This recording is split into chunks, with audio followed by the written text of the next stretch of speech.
Welcome back to the UJS podcast. My name is Dora. I'm the sabbatical officer for Holocaust education, Jewish engagement and enrichment and inclusion. I'm really happy to be here recording this episode for Holocaust Memorial Day, which was just a few days ago. And I'm really excited to be here with Miriam, who's a Holocaust survivor, and Emma as well, who is a student and president at Central School of Speech and Drama, JSOC. Yeah, happy to be here. Welcome. Thank you. Do you want to introduce Yeah, Miriam? we're here with Miriam, who is a close friend of mine. And I know Miriam very well because I volunteer at the Holocaust Survivor Centre at Jewish Care. And Miriam has taken a special place in my heart, I'd like to say. And I thought was the perfect person to be invited on the podcast today. Okay, my name is Eva Mannheimer, but now is Miriam Freedman. When I was single, I had one different name, and now I'm called Miriam Mannheimer after I was married to Leonard Friedman. And I come from Slovakia, an Orthodox family. We were 6 children, 5 girls and 1 boy. And as to remember back, I had a very happy childhood. My father is the youngest of all the children. I am very happy to say I had a happy childhood, wonderful parents, sibling. All the memories are rather positive. I was the youngest and very spoiled. My early childhood was a happy one, as I tell you, but gradually, years gone by, I came from a city called Bratislava, the capital of Slovakia. In 1940, I think, Jews were not allowed to live there any longer, or most of them had to leave. And we went to another place called Nitra, what is 50 kilometers from Bratislava, where my late mother had a big family. My mother came one of 7 children. There were 5 girls and 2 boys. And a lot of them at that time lived in the city of Nitra. But Nitra was not yet, we were not occupied it properly. We didn't feel anything at all at the first stage in Nitra. Also, the difference was with a lovely flat, a nice flat in Bratislava, big family. And then we moved from Bratislava to Nitra, the standard of living changed. We moved to a 2-bedroom flat. So, do you want to ask what's the question, or I should carry on my story just? Kind of however you want to do it. We have some questions here, so if I think better ask me questions. Okay. I like better like that. Okay, good. So you said that you have really happy memories from your childhood. Yes. Can you remember when you first started to notice anti-Semitism? Yes. I didn't realize it was anti-Semitic because we moved from a lovely apartment to a poorer district, what's called Judenstrasse, the Jewish street, and the Jews lived there more. First incident that happened, what I experienced was, I must have been I presume about 7-year-old, or little more, little less. Yes, I think 6 or 7-year-old. The synagogue was not far where we lived. And my late father and brother used to go morning and evening to synagogue. And what an incident one Saturday, a bunch of hooligans. They could have been OD hooligans, or they were, I presume they belonged to what is called kind of a Nazi party, but they were not called Nazi party. They were called Linker Guard. This was another name for Nazism. We entered the synagogue, took all the men out middle of service, and made them to scrub the floor on the pavement. That really shocked me up till I can never forget it. When I saw that with a shawl, and grown-up people are standing behind, laughing, enjoying the scene, I ran home quickly on my own. And my mother was at home, and I cried, and I told her what I'd seen, and she tried to comfort me. That was a sign things are changing, but Mm. I was not consciously aware what this was all about. Only it was horrendous experience. Wow. So after that, when did the really big change happen? What for you was the turning point in history? This was still in Bratislava Mhm. before we went to Nitra. I started to notice gradually, I had a lot of children, friends, neighborhood. There were also non-Jewish and Jewish children. And in Bratislava, I did not experience much anti-Semitism or anything like that. Only when I started to feel when we moved to another town, that was not so many Jewish people living there. There lived quite few Jews, but not so many. That my next door neighbors' children wouldn't play with me. And we did have a park actually, but I only remember the children used to play outside. So they wouldn't play with me. At the beginning they did, and afterwards they said, "Oh, you're a dirty Jew, and you killed Jesus," and start calling me name. And I absolutely didn't understand it. I said, "I don't know Jesus, I haven't met him." And I had my shower, I washed myself. So the whole thing was a bit of a shock for a little girl to hear this kind of accusation. And that was the beginning. I felt change. And of course, we moved from a very nice flat to another area with two-room flat. So it was, and we were to start, as I said, 6 children. My eldest sister is 39, emigrated to Palestine when it was British mandate. My sister was a sportswoman.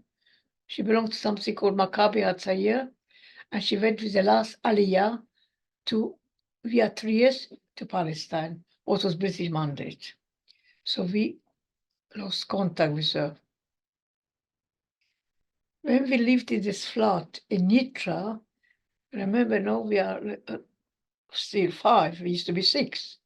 My brother and my sister were sent to Hungary because there was a rumor at one time situation was better in Hungary than Slovakia, and we were come to this flat, and we had a very comfortable family in Hungary. So 2 of them went to Hungary. Of course, I never seen them eventually, but it's going much later on. They were smuggled in those days, used to pay somebody to go secretly to take them over the border. So now we are 3 children and my parents in this apartment. And only if you want to, do you want to talk about your father and when you were in the flat But that and you was saw much, him? much later on. You Right. want me to jump already? Yes. Well, Well, because you're talking already when we were in hiding. yeah. Well, if we were not yet in hiding, we were restricted, but we were not in hiding. We lived in a Jewish area. And obviously, my parents obviously knew much more because I was a little girl, so I would not know that. I didn't read the newspaper or things like that. No, at that stage, it was to a point. There was an area, a Jewish area in Nitra called Vatican, believe it or not. That was a Jewish center.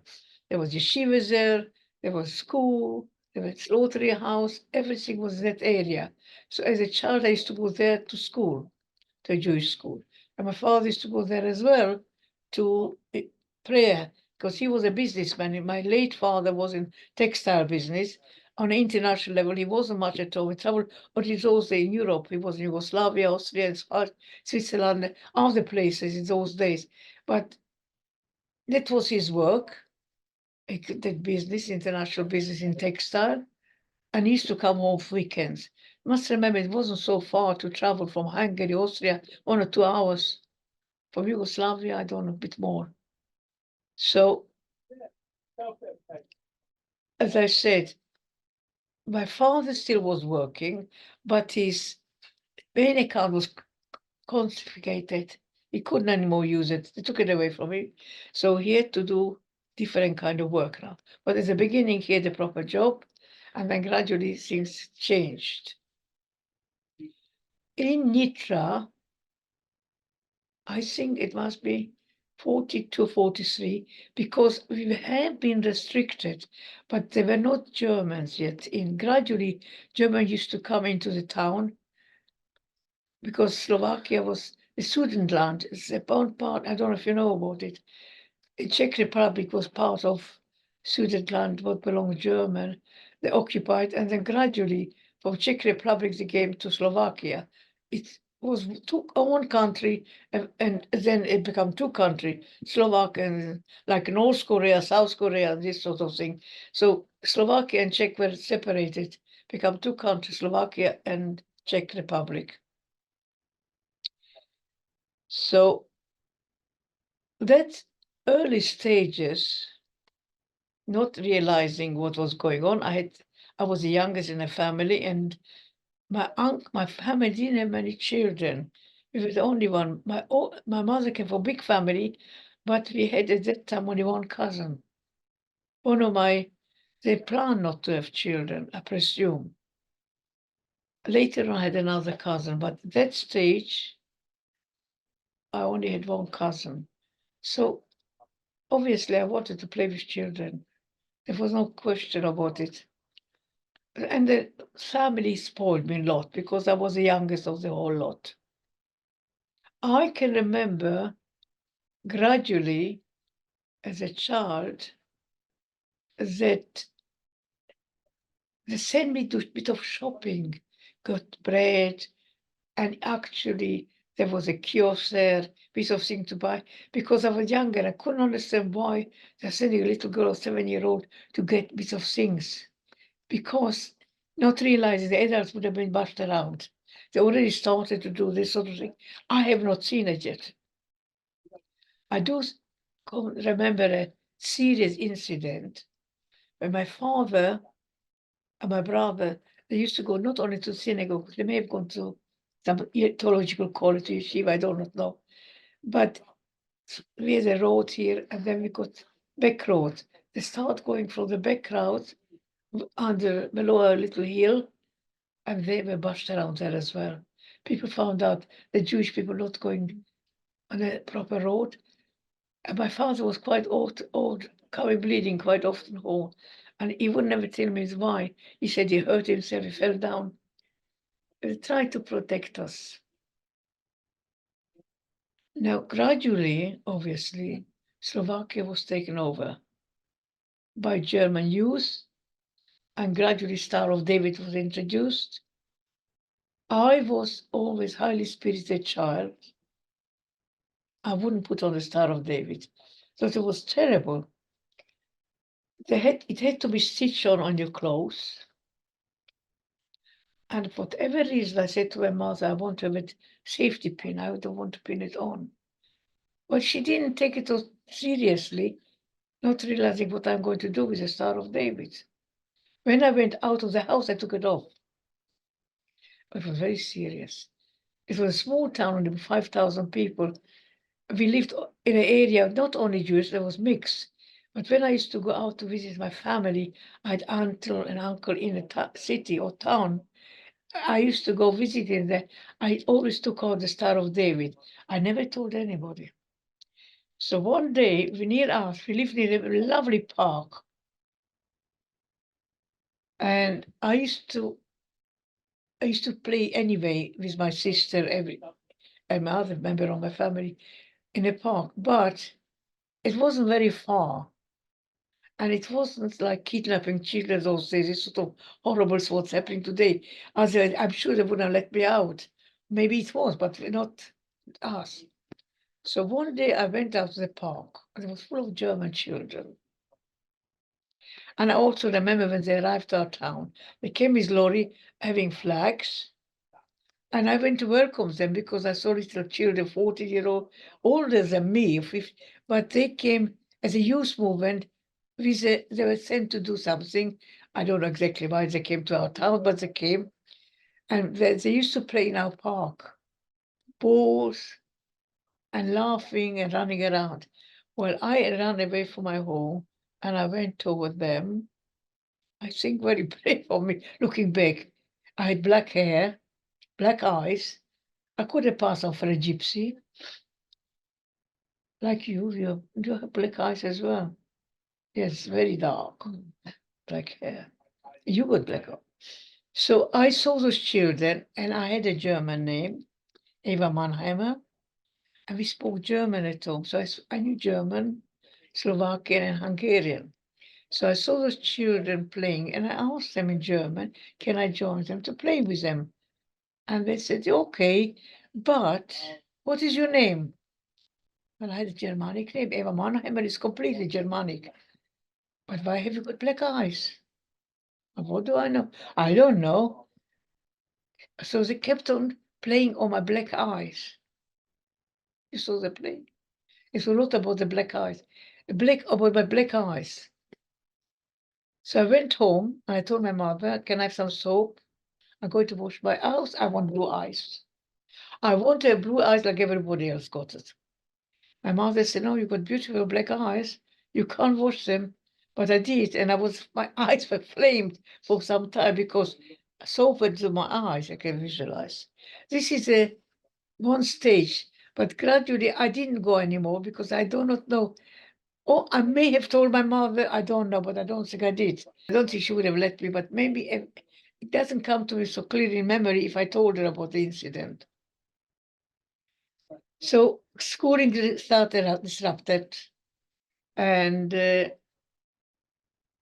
things become worse. We were not segregated, we were still actually living a semi-normal life, if you call it, in a very small place. We were only, my brother and sister went to Hungary, were smuggled to our family. There wasn't telephone or mobile or this sort of thing contacting them. We have to find a way to contact. But we had some contact, my adults, not me as a child. In Ditra, let me say, every woman in my family had a trade. There wasn't many professions, except one of my auntie was a nurse. But the rest of them were doing trade. Dressmaker, hat maker, corset maker. Everybody had a trade. It was very common the women should have something to do. So my auntie was a corset maker, and she had an apprentice woman her fiance belonged to the Linka Guard, what was the Gestapo. And my uncle was an accountant. He worked in a mill. I think he was a chartered accountant. He was in charge, work in a mill. Nearby was a mill, and it was supposed to be a very respectable job. So things become worse. Do you want to ask me a question, or I should carry on? Well, I was gonna. I think we should skip a little bit, if it's okay, I think so. to when you went into hiding. Well, now we're coming to this. Okay. So if you want to talk about the first time you went into hiding, Yeah, and then we'll move on to the second one. So what is happening? Jews gave a decree. Jews has to be segregated in a particular place, maybe in the Vatican, because they were being transported to wherever to. We did not know anything about the gas chamber or killing centers or things like that. We were told to go to the station, and the Linka guard, I brought him up because the man who was a fiance of the apprentice of my uncle, he, with a doctor, wanted to save us. And the way they tried to save us, they decided, the doctor, that there is a typhus in his family. Said, my sister got typhus. And if typhus people go on a train, what is contagious, the train will be, everybody will get it. And when they go to destination, everybody will probably recall. Everybody. So they devise this one. So now things become really bad. This time they released us because of the typhus. The doctor saw this letter, was put on our door, there's typhus in the family. And then things get worse and worse. Jews with curfew, Jews are not allowed to go out. And a lot of people disappeared and don't know where to. Obviously, some probably could escape, some were taken to a camp, we do not know. So my late father had to do what he can do. He worked in a brick factory just to earn some money to keep the family going. And he was working on there was a river called River Nitra. He was working on the other side of the River. My uncle was employed in a mill, and all employees in a mill who didn't come for the same city had an apartment. This was a block of flats belonging to the company, to the mill workers. And so when things become bad, my uncle, who worked as a count in a mill, by his colleagues, decided to save him and his wife. Well, my mother and my auntie had quite a big family. So they managed to, my aunt, I did not know about it. I was told about this. I was too young. But my auntie Ella and Uncle Miklos saved all the women they could without telling anybody. So when we got past the building where we thought my aunt maybe is, my mother was looking for my father. She couldn't find him. And then the creek came, Jews cannot walk in the street any longer. And they were catching people on the street. I could see certain things. So we went. My mother was looking for a sister. All she hear is Olga, Olga, Olga. Ella, Ella, Ella. Ella was my auntie's name. Olga was my mother's name. And they told us to come in. When we went into this apartment, there were already 6 people. Sorry, 5 people, because we were 3, my sister, me and my mother, we were 8 eventually. And this was our hiding place. We couldn't find my father. My mother tried to. I did see my father once cross the road, but for whatever reason, I don't know, he didn't cross the road. My uncle, I was not in charge of anything, so he wasn't saved. He was murdered. He was taken to Mauthausen, to a concentration camp. Anyway, we were there in that place. Now, it's difficult to describe. If anybody been to Europe or any country, every block of flats had a basement. A basement is kept or jars or clothes or suitcases. And the caretaker was also in charge of central heating, running the system for the block of flats. So down there, he carved a hole, you saw it, in the basement. Well, I suppose so, from here to here to here, 6 foot by 8 foot or something. He carved a hole. And when silk became bad, he put us in the hole. 8 of us. Can you imagine? Sardines. So first time we were saved by the doctor and the Linka guard. They sent us back because nobody should come to our house because there's typhus, so nobody would come.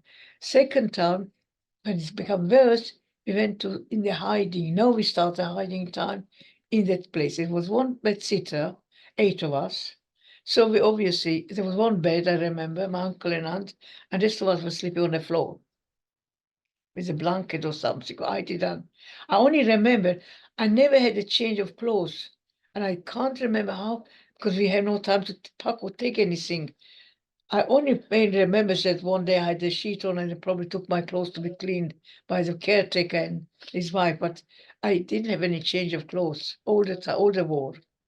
Do you want to tell the story about when the caretaker, the soldiers came Second in? Okay. rescue. Second We'll come to, rescue. okay. So I have to tell you about this. Yes, we Okay. are coming to the real rescue. So we are hiding in that hole. When it was a nice block of flats at that time. So when the German occupied Nitra, they wanted to make some as a headquarters. And our building was very desirable building. Because at that time it was no lift or anything, but it was 3-floor flats. At that time it was a desirable flat. This building that you were hiding in? Yeah. And there were a lot of bed sitters in that block of flats. There may have been flats as well. I only know about one. But bed sitter, the caretaker had a flat. And we have been a bed sitter. Now, very thing happened. He used to bring us food nighttime. He couldn't during the day. So first we were on the ground floor flat, and the caretaker didn't think it was safe. There's a vacancy happened on a second floor flat, and he decided he's going to move us to the second floor flat it thought it would be safer. So obviously we didn't have shoes on and walking because in a block of flats there was flat here, flat there. So we had to be very careful. We even had instruction we can use a toilet. And like, to be honest, I told somebody I never remember going to the toilet ever. I cannot understand. It's completely blocked, completely blocked. We were in that block room, and the ladies were occupying sewing or doing whatever they were doing. As also was fashionable to make your own cigarettes. So we're helping the people to do something. But children, we were 3 children. My sister was older than me. I'm the youngest. Not much older, just less than 2 years. And we had another cousin. We were sitting on the floor, really doing nothing and not talking, not moving. And I remember there used to be some magazine, women magazine. As a little girl, I used to read women. I could read already. Now, we were there for a long time. At time and time, a rumor came, because a small town, some Jewish people living in this block of flats. Now, the caretaker was a very, very bright man. What he's done, he changed the lock of apartment to another lock, just in case the previous owner will come back. I will want to go to his apartment. It may have been empty, but people, I don't know, maybe not completely empty, this I wasn't sure. But the lock has been changed. So a new lock came in, and he didn't throw away the old key, but he had a whole chain of keys for every flat. It was also maybe today as well. The caretaker had flat of every apartment. So the creak came one day, or not that loudspeaker started to go. Or if anybody hiding a Jew and doesn't give him up, his life will be in jeopardy. They're going to kill him. Sometimes give him a loudspeaker. Then the Jews, we give him a lot of money to save their life. So the people who actually try to save us, but it seemed dangerous we were. Because if they've been caught, they saving Jews, their life would have been in jeopardy. So it was pretty hard period, and we can hear it quite all the time, loudspeakers. So one day, an officer walks in with a bunch of soldiers, and he said, I know there are Jews here, and I'm going to find them. So the caretaker quickly came up and told us, I can't take you down to the basement anymore because they're swamping of soldiers here. He brought a lot of soldiers, officer. So he went on a staircase as the soldiers, and he couldn't take us to the basement without the question. Previously, was a many way we managed to go during the night downstairs to the basement. So he couldn't do anything. He said goodbye to you. I'm sorry. I try my best. You do what you like with a little gas ring. You could commit suicide because the gas could kill us, or you're caught. Now, something extraordinary happened. I was a little girl who hardly spoke a word.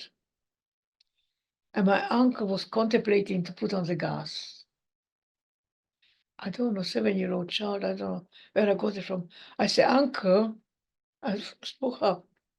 If you put on the gas and you want to kill us, I'm going to jump out the window. And they're going to find a corpse. Surely would like to want to know where the child comes from. My uncle closed the gas. He got such a shock, apparently. He told me much later when I was grown up. He got such a shock. He said, okay, if we take our fate, whatever happened, happened. So we sat there and holding hands. And what the caretaker also did, he thought he would do people with a lot of drinks. He got vodka, sligovica. I don't think whiskey was fashionable in Czechoslovakia. Slogovica, terkarica, borovica. This is Czechoslovakian drinks, cherry drink, plum drinks, and they gave him drink. So I don't know how he thought about it. He was completely drunk. When he finished one glass like that, I filled up another glass, and he was drunk. and he was apparently wobbling. But he still said, there are Jews here, I'm going to go from flat to flat. And he went. Now he came to our flat, second floor block. This man who lived in this flat apparently knew about us. He deported all his family away just in case they will find out. So he sent them to a village somewhere out of the town. Said, Ranka, we can hear him laughing and joking in this room. And they finished, said goodbye. Now it comes to our flat. He stands outside our flat. We can hear them talking. And we just sat there waiting to be caught. The caretaker, I don't know how he switched the key again before he came upstairs. The old key, but wouldn't fit in a lock. Unbelievable, unheard of. So the officer tried to open the door. I couldn't. I tried to, they said, the caretaker told him, listen, we have to go downstairs and find some instrument to break the door. If we don't break the door, I'm sorry, if we don't break the door, we can't get in. So he said, we'll go down, we come up with some hammers or what come, break the door and you can get in. But don't you remember we just walked out on this flat? We just walked out of it. What do you want to go back again? Walked out. Slowly we went down, down, and gradually quiet. Not a sound. So we're sitting there waiting next step, but nothing is happening. Wow. 2 or 3 hours, few hours later, somebody walks in and the caretaker said, you're safe. The miracle of, if you believe in miracle, that was a miracle. Do you want to tell us about when things started to get better? When, well, if that's the right term, but I guess if we jump a bit, if we go No, to... I'm not going to jump. Okay. We're still there for a while till the war was over. We eventually went down to the basement because there were rumors that the Russian are moving, advancing to Europe and even to our place. And when the Russian came nearer to our tomb, we had a river, as I said, near Nitra, what side of the river. When the Russian came, the official, remember a general or somebody, came to our basement with a caretaker. By the way, it's very important, the caterer did it first for money. Said we didn't have any more money because we were 8 people, he had to feed us. So we promised him when the war is over, he will get the money. But by that time, I think he did it out of ideology. He just wanted to do it. Do you have, sorry to interrupt, do you have any idea why you think he did what he did? What was his motivation? Well, I tell you, there are 2 motivations. Yeah. The ideology was a communist. We did not know he was a communist. He did it because he had ideology. Communists in those times were good people, not like Putin today.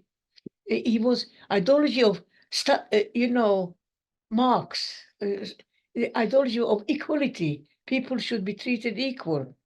So that partly did it, I think, because he believed that humanity and what he was, obviously. This was, I think, the reason why he saved us.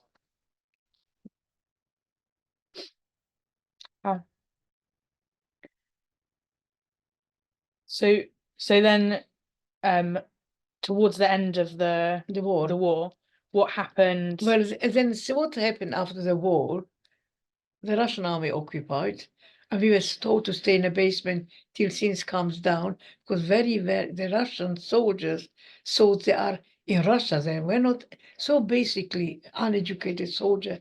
They thought they are near Volga. You heard the Volga in Russia.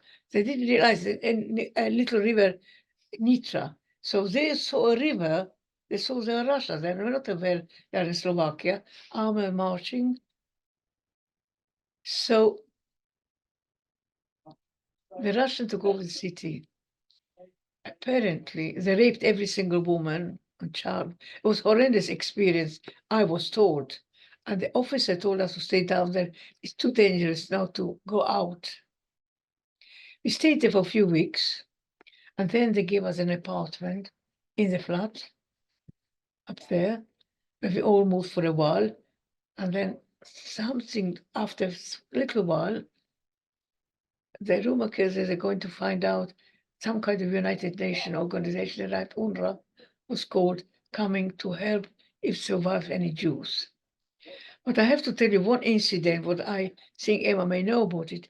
When I was in hiding, the caretaker brought me a gift, her little daughter Dooley, my age, to play with me.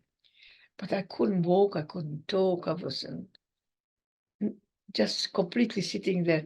Only thing I remember to her, Dooley, if I get through this war, I want to become a runner. I would chase you that you will never catch me, because I was so restricted, not moving. All I wanted freedom. And running symbolized for me. But as a child, I wanted to run. On the way, I saved the family because I was going to jump off the window. Second time, I said, I want to be running, the freedom to do this. Fine. The war is over. No, let's go. After a few weeks, let's go have a race. I couldn't walk. Lack of circulation, I couldn't move. I do remember that but then after a few months, I gradually got normal food and recovered slowly and went to school in Slovakia, to a Russian school, but it doesn't matter. I learned a bit Russian. Yeah. And then gradually, my sister heard in Palestine about the war is over. And she wanted to find out in Palestine as well who survived. When she found out, she got out what is called affidavit, a permit to emigrate to Palestine. We emigrated to Palestine. Everything was ruined when we found our flat looted and so on. So we went to Palestine. A new life started. And you went there on a boat? On a boat? And yes, we went to Paris, for Bratislava, to Marseille. We took a boat called Annapolis, and we were legal people traveling. A lot of people were illegal because they went to Israel, to Palestine, and also they wanted to fight. The Czechoslovakian brigade also came, but I don't know if they got the permission. But anyway, we went legally. And I only know my mother told me that we had a permit. As soon as we managed to get off the boat, somehow she smuggled our permit to somebody else. So there were so many British soldiers on a boat. They don't know what's going on. They let people down. So we got to Palestine, and as I said, with British mandate. And this is where you met your husband? Oh, no. Of the little girl. I still was about 10-year-old. I met my husband when I was 23-year-old. No. I was a little girl. I went to boarding school. You went to, in Palestine, you went to boarding school? It was still Palestine, and then it became me. In 48, it was 46. In 48, it was become independent state. I was in a boarding school. I did my duty for the Israel as a child with the trenches. We did all kind of little children in a boarding school. Where were you? What? Where in the country? In a place called Kfar Noradati, near Haifa. There was a little village called Kfar Hasidim, and there was a little boarding school there. And there I was taken to. When I think to go on my own, the whole thing is horrendous to go back. I was not afraid to speak the language. I got on a bus. They put me on a bus on my own. They didn't accompany me. I go to the boarding school to find somebody who will put me some dormitory. And so I was in a boarding school till I was 17 or something like that. It took me a year to learn the language. Well, because necessities. There were lots of people, different Romanian, Hungarian, different nationality came from the Holocaust. Not only Holocaust children, but most.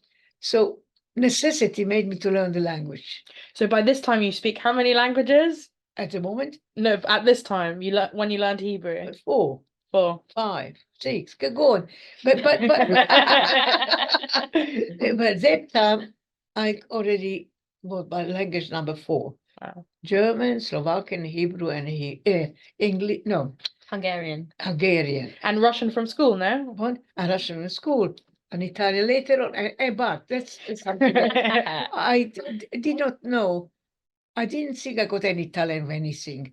I was so repressed and so damaged that I didn't think that I got. You don't think that you're able to study. Anyway, I qualified, and yes, I got a scholarship to Jerusalem. I went to Ephrata Training College in Jerusalem for 3 years, qualified a junior teacher. Wow. Then I didn't have to go. I was very religious still. Mhm. I was volunteered to go to the army and went on a special mission. Very dangerous mission, but I'm not going to talk. So I went to the Israeli army with love, because I promised my father, if I ever see the Holy Land, first thing I go to kiss the land. I did. And then when they asked me to go to the army, wherever they sent me, I went to. So I was in the army for 2 years, finished my finished my service. Then I went back to Haifa, near Haifa, where my mother lived. I worked in Israel. But when I was in teaching training college, I met a woman called Sarah Schwarzman from Dublin. And I never forget, when I went to her father was the official in a Jewish agency.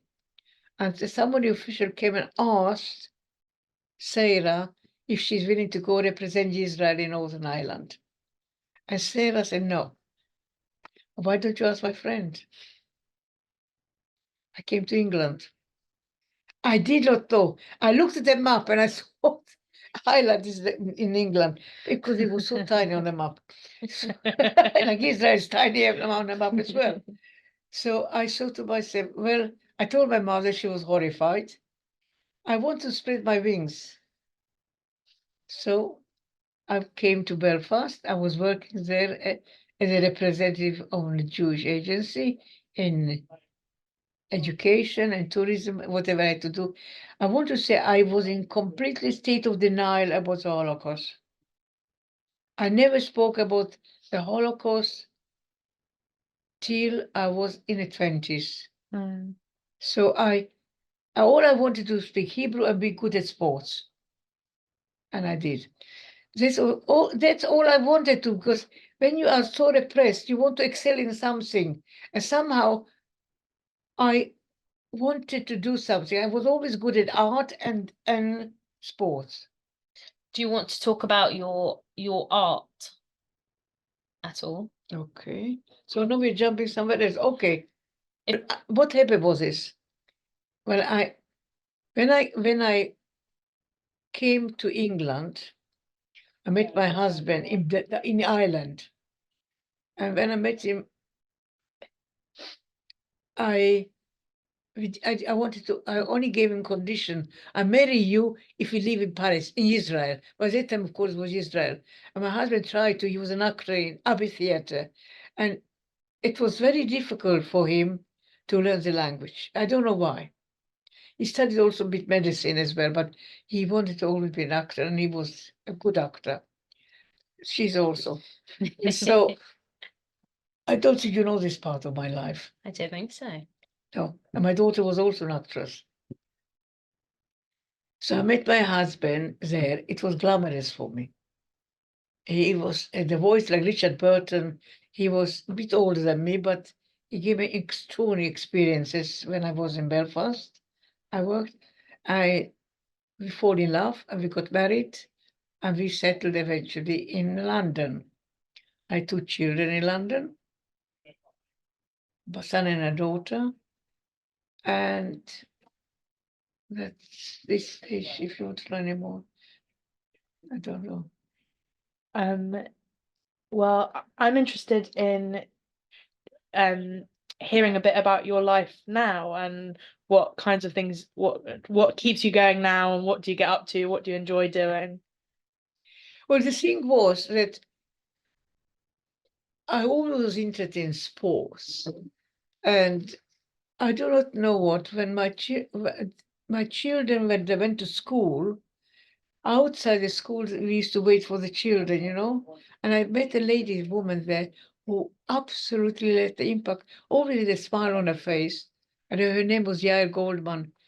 Not, she wasn't Jewish, Jill Goldman, but I met her there. And she said, we start chatting like all parents talk outside the school.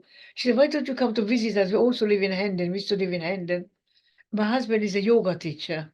I said, what is yoga? I've not heard the word yoga before.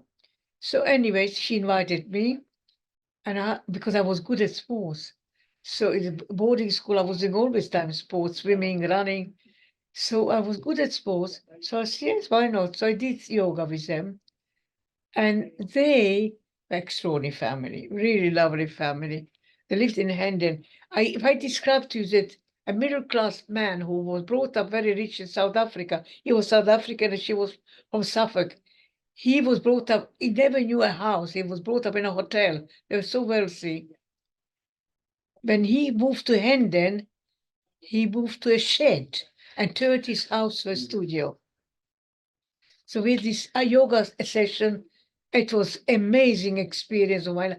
My eyes opened different. All of a sudden, I saw another world. And then I started to do that. But he emigrated to Israel after the war, 6-Day War. He wanted to emigrate. She converted to Judaism. They went to Israel, and he said, would you take over my center? I said, how can I take over your center when I don't know much about yoga? So he gave me books, everything, and I went to study yoga properly in British School of Yoga, Iyengar, Sivananda, all the yoga system in London. I loved it. So I took over yoga and I became a yoga teacher. Once I was teaching yoga in United Nations, Wow. only Jewish person teaching yoga, because my teacher gave a lecture in my teacher gave a talk in United Nations, and she took me with her, so I was teaching yoga. The yoga, and then I studied Tai Chi and Pilates, whatever you want. I was always interested. Quickly, he's in a hurry. It's okay. Making sure it's recording. I'm just interested in the yoga. What was it about yoga that inspired you? Well, I tell you what, I was brought up in a very orthodox background, but somehow yoga represents something freedom, different. I never contact Eastern philosophy, Eastern thinking. It was fascinating for me. It was another world altogether. So I was drawn to that. Mhm. So I was doing that, and then obviously I was looking for a meditation teacher. There was a television program in 1978, 79, a program, Light of Experience. They're showing 12 different people who were supposed to be enlightened. And one lady came on television, her name was Irina Tweedy. When she came on television, I really thought, this is it. My husband said to me, you follow Indian. This is a Russian lady, much more to my background. Irina Tweedy was on television. I could talk about it for hours, right? But I won't. Well, you've written a book about her. She was all my life. So Irina Tweedy was on television. All she said on television, nobody knows where I live.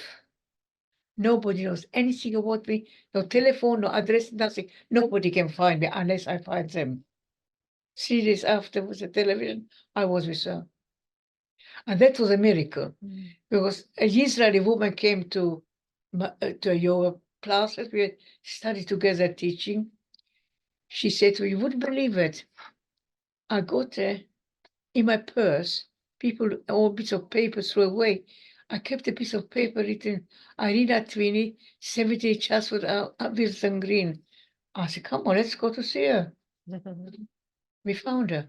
But when we got there, about all, must be Victorian building, Edwardian, I think Victorian, about 10 bells. We rang every single bell and nobody answered. So we gave up. So it was not a good luck. So we started walking away, and a young lady comes on a bicycle. And she stopped outside the building when we are going away.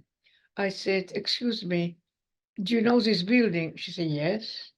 You don't know by any chance Irina Tweedy? Oh, yes. I'm going to see her just now. Why don't you come with me? Wow. I went to see her. And that story starts in the book. She treated me as badly as you can. She was bad to me. I know.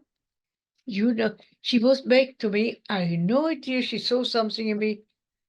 She thought I'm confident or arrogant. I don't know what. She wasn't. Oh, that was a part of the training, but I did not know she was going to train me. She wasn't nice to me. She was only nice to my friend. But when I read her book, she read a book called Daughter of Fire and Cousin of Fire, a British one, where she described her training. Because she said, if you want truth, you want truth like a drowning man wants air. And if you want it, you can stay with me. Oh, Her story is another story. Yeah. So I'm interested in how we know each other. We know each other from Jewish Care. And do you want to talk about the Survivor Centre? And Yes, sure. yeah. Well, what happened is when I was younger, I loved traveling, meeting people, and learning about different culture. Religion didn't come on my. I only was looking for freedom and to learn about different cultures. So I went to India, to China, and all those places because it was such a desire to know something when I was able for it. Then later, a stage of my life, I don't know what. I must have been in the 60s or something. There was a center that she does to Charlotte Street in West End. They were the first Jewish, you did not know about it. They were the first Holocaust center called in West End. And they were teaching bridge. So I said, well, let's have a look, some friends. I went there. It wasn't a center as such. It was just classes. And then the group carried on the bridge in Hendon, Parson Street or somewhere. And I didn't go yet.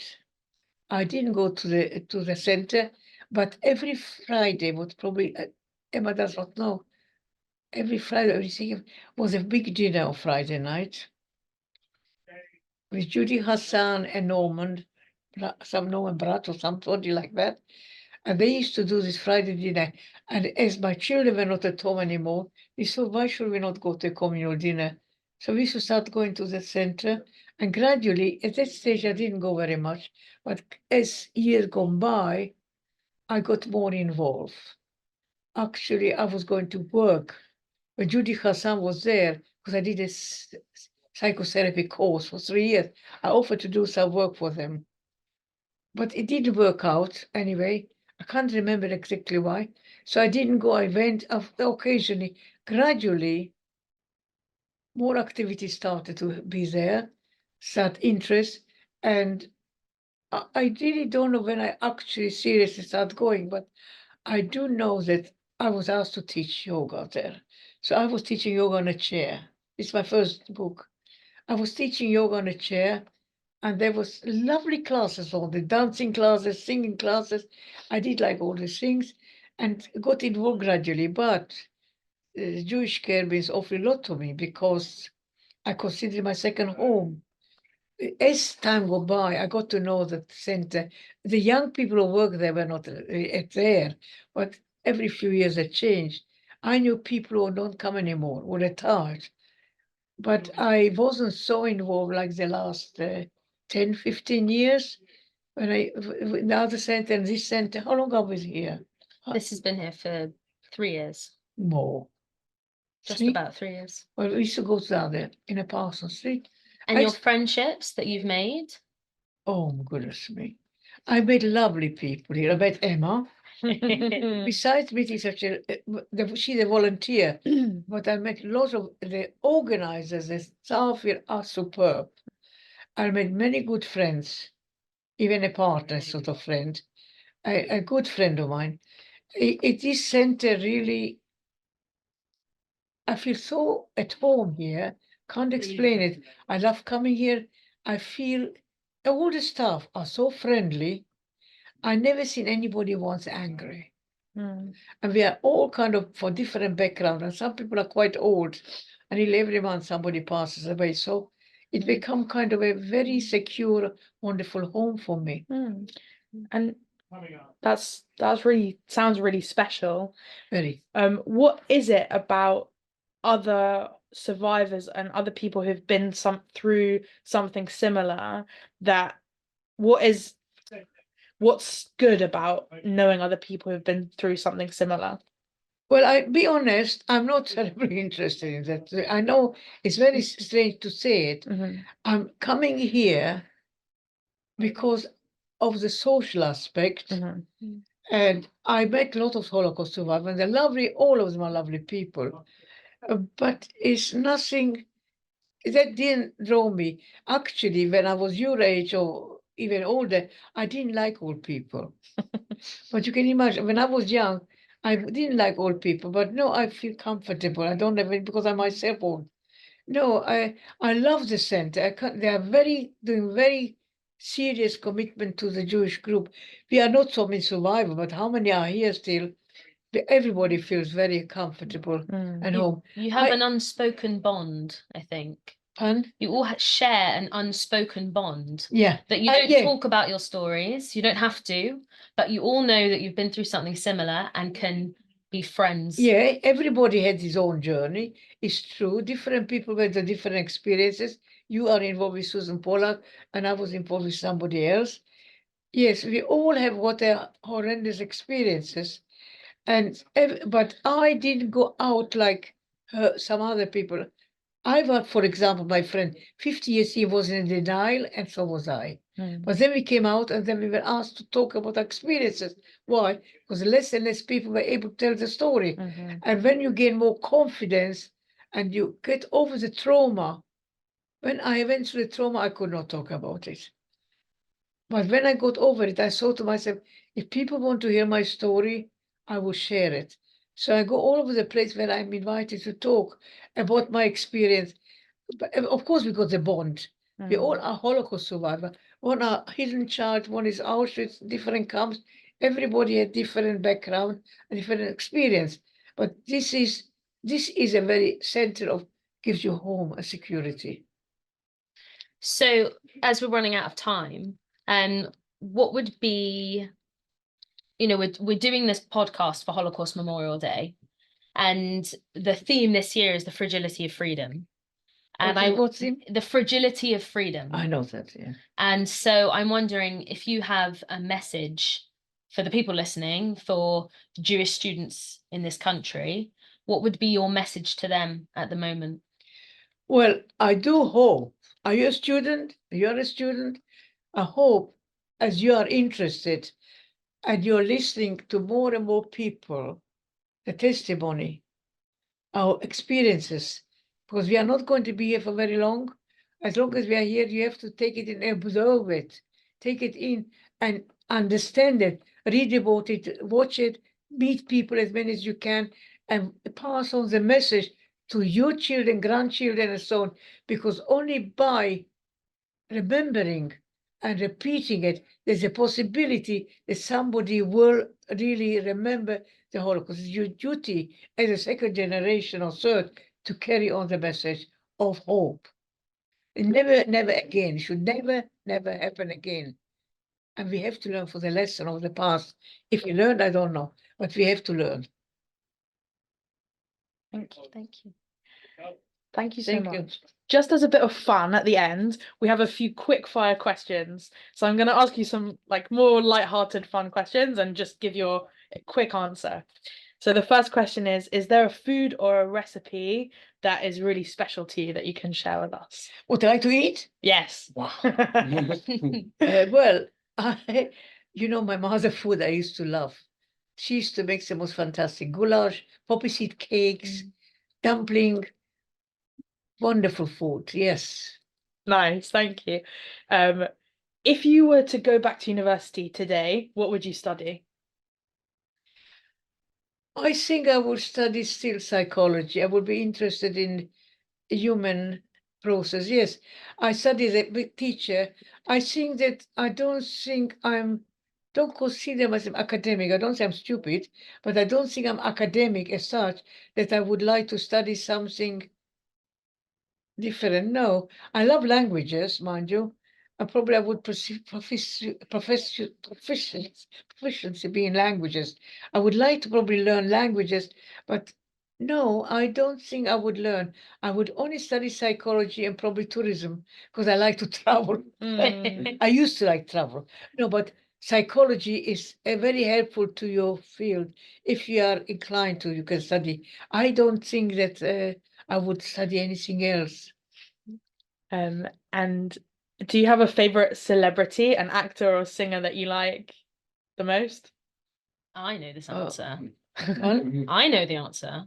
well, We spoke about her today. Your what? favorite actress? Helena Bonham Carter? Well, I tell you what, when I was, well, saw yesterday One Life. Have you seen it yet? Not yet. Okay, well, go to see it. You saw it Yeah. already. The thing is, I had my favorite. Clark Gable was my favorite actor. Leslie Howard in olden days. Vivian Lee. These are all passed away. I used to correspond with, I used to write letters to those actors. But today, living, I say Helena Bonham Carter, Helen Mirren. I like a lot of actresses. Doesn't have to particularly be Jewish. Hmm. And Meryl Streep. I like number of fantastic actresses who are very versatile. Hmm. Meryl Streep is very versatile. Yes, I mean, that's what you want to know. I told you. She was going to be a famous actress as well as time goes by. I hope so. Well, if she wants to, you see, I believe make your dream come true. Yes. And another thing I like to say, it's not appropriate what you asked, it's not a funny one, but it's very important.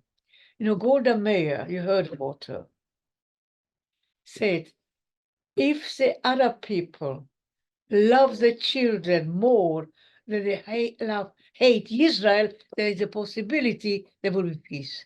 Do you get it? They don't like, if they love the children, would they let them be killed or put them on the border? They don't. They hate Jewish people and that's Israel. If they love them more, the children, than they hate Israel or Jews, I think there will be peace. It's kind of a message.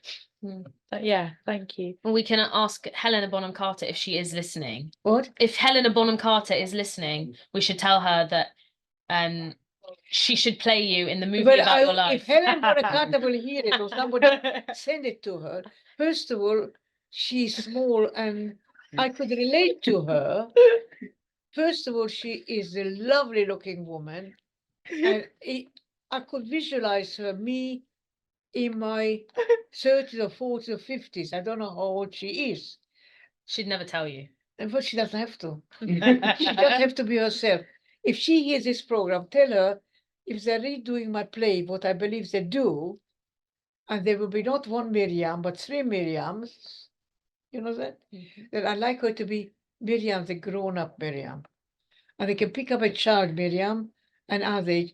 I will be very happy if she takes my part. It will be honor a privilege to have an actress like her take my part. Well, hopefully she's watching this. Is she? Is this not going to see that? Has she chance to see it?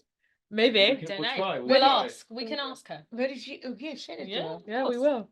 And the last question for you is there any advice? You've given a little bit of advice, but if you have any more advice that you would give to a Jewish student studying today? Well, I just gave a talk on Monday in Oxford to 100 students. And I only can say, I'm pleased they came to the talk, that obviously they have some interest. And I hope not curiosity, and not because it was a Holocaust memorial time, but they actually came to meet a living person who went through the Holocaust. So those people who had the possibility to meet us and hear us the real story, a living story, will take it in and pass on the message of the Holocaust. It should never be forgotten. If you forget it, nobody will know. Because we are not going to be here in 10 years' time. I don't know how many of us will be survived. But if you are carry on teaching and talking, you have a chance to influence even one person. I do believe if one person influences he will pass it on somebody else. So your duty is to talk about it. Yeah. Thank you so much. Thank You're you, welcome. Miriam. It was a privilege to talk to you all, because I think it's my duty to talk to you. I know if I get a pencil, I give it, can have the pencil, can have the book. This doesn't work. We'll sign off. Thank you so much, Miriam, and thank you, Dora, for hosting this. Amen. And to everybody listening, and tune in for the next one on the next podcast. Great.